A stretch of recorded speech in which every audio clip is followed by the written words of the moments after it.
Welcome back, Custom Grains fans. Today, I'm going to show you how to create an epoxy charcuterie board using a Crafted Elements silicone mold and a piece of maple. I started with both faces actually planed from the lumber mill, and here I'm just jointing one edge and then bringing that jointed edge to the table saw to create a perfectly S4S board. Now with a perfectly S4S board, I'm just marking where I want to cut for that diagonal line. Then I'm using my miter saw and I'm actually cutting this at a 16-degree angle. For all silicone molds, you're going to want to use some sort of epoxy mold release spray. Here I am, I'm just spraying it like I would normally spray my PAM for a cooktop pan.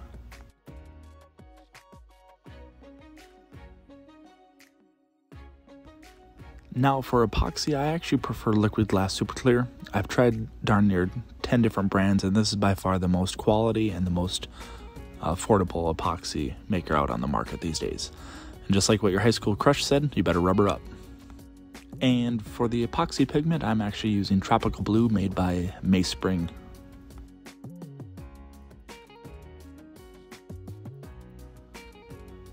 Just use a little bit of a paint stir on a drill attachment. I like to mix it for right around 3 to 5 minutes, all depending on how much quantity.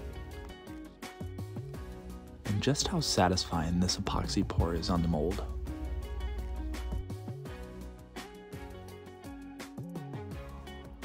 As you can tell in the background, I had a little bit of excess epoxy, so I made some coasters. To pop the remaining bubbles, I just use a little bit of a torch, and then that pops all the bubbles. After about 4 days here in Minnesota with my climate, it is ready to demold. And now you can use a drum sander, a hand sander, a planer even, just to get the wood level with the epoxy. My go-to is a drum sander just because it kills two birds with one stone.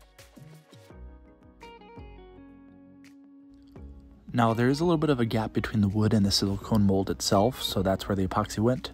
I'm just using my Rockler crosscut jig to cut off the excess epoxy.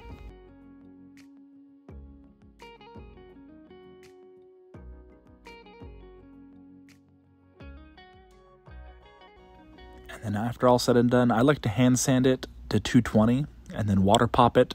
And then I actually go up to 400 grit after I water pop it 2 times. And now I'm using an 1/8 inch roundover bit on my Milwaukee cordless palm router.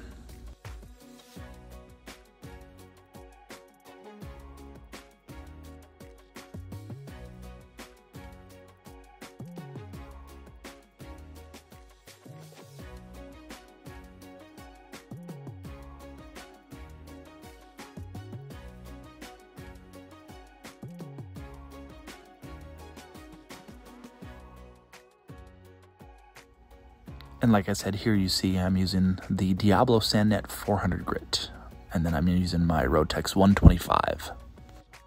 And for sanding, you don't need a Festool sander. In fact, you don't even need an electric sander. You could hand sand, but time is money. And you might be thinking to yourself, why are they water popping, and what is the purpose of water popping?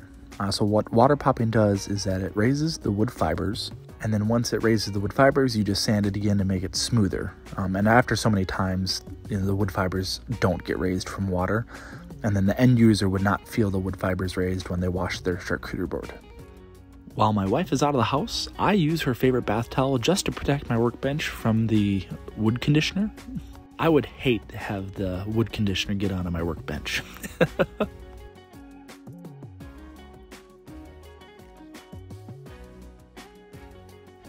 And here are the final photos. I thought it turned out amazing. Thanks for watching. If you like what you just saw, please consider unsubscribing, and I'll see you on the next build.